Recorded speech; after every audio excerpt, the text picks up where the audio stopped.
ህገወጥ የህወሓት ቡድን አሁን እያደረገ ያለ አፈሳም የተለያዩ የኢትዮጵያ ህገ መንግስትም እየጣሰ ያለው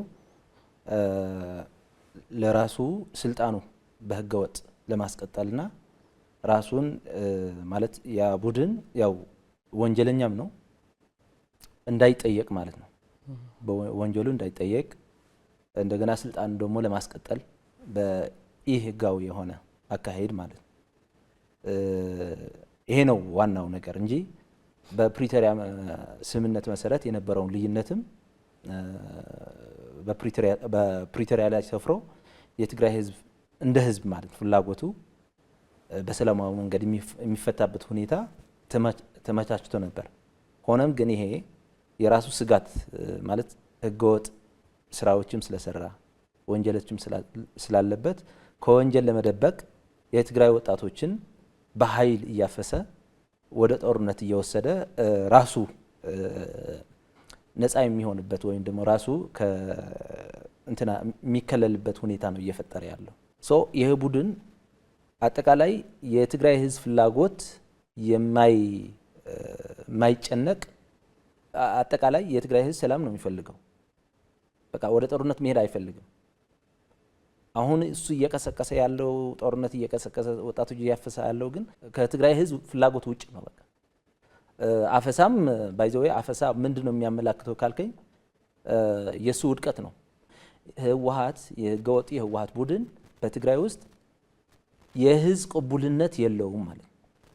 የህዝብ ቅቡልነት የለውም። እዛ ሆኖም እየታገለ ነው። እናቶች እየታገሉ ነው ያሉት፣ እየተቃወሙ ነው ያሉት። ይበልጥ ደግሞ አሁን ወደ ጦርነት ሊያስገባው ጫፍ ላይ ደርሷል።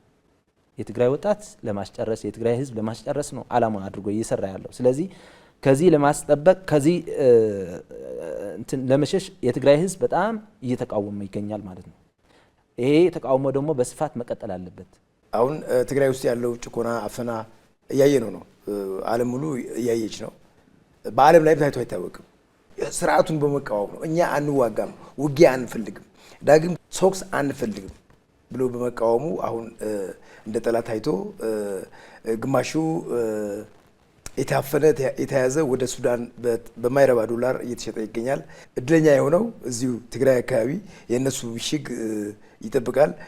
እድል የሌለው ደግሞ ወደ ሱዳንና ወደ ተሰሪና ወደ ኤርትራ ወደዛ እየተሸጠ ይገኛል። ያሳዝናል። እኔ እንደ ትግራዋይ እንዴት ነው ለምንድን ነው እንደዚህ የሚደረገው? በጣም ስለሚሰማኝ ትግራዋይም ስለሆንኩ ኢትዮጵያዊም ስለሆንኩ ይሰማኛል። ስለዚህ ትግራይ ውስጥ ያለው ቲፒኤልኤፍ ትግራይ ውስጥ የሚያደርጉት ያሉትን ጭቆና በጣም የሚያሳፍረው በጣም በቃ አስጨናቂ ነው። ባይዘው የዛሬ 3 ሳምንት 4 ሳምንት አይ ቲንክ 3 ሳምንት አካባቢ ልጆቻችን ለምንድን ነው የምትወስዷቸው ብሎ የተቃወሙ እናቶች 0506 አካባቢ የሚባል ቀበሌ አሁን እስር ቤት ላይ ናቸው ያሉት። መቀሌ ሰሜን ክፍለ ከተማ የሚባል አለ። እዛ ታጉሩ ነው ያሉት።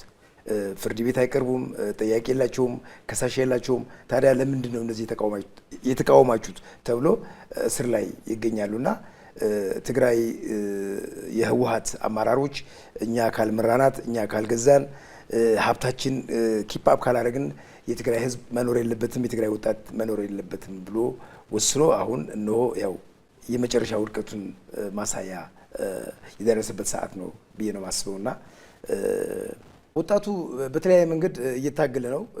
እዛ ከተማ ውስጥ ሆኖም በተለያዩ መንገዶችን ቲፒኤልኤፍን እየተቃወመ ይገኛል። ግን በደንብ አድርጎ ጠንክሮ መቀጠል አለበት። ይህን ድርጅት ጠቅልሎ ከትግራይ እስከሚጠፋ ድረስ በተለያዩ መንገድ ወጣቱን ተደራጅቶ ኦርጋናይዝ ሆኖ ህወሓትን መቃወም መቻል አለበት።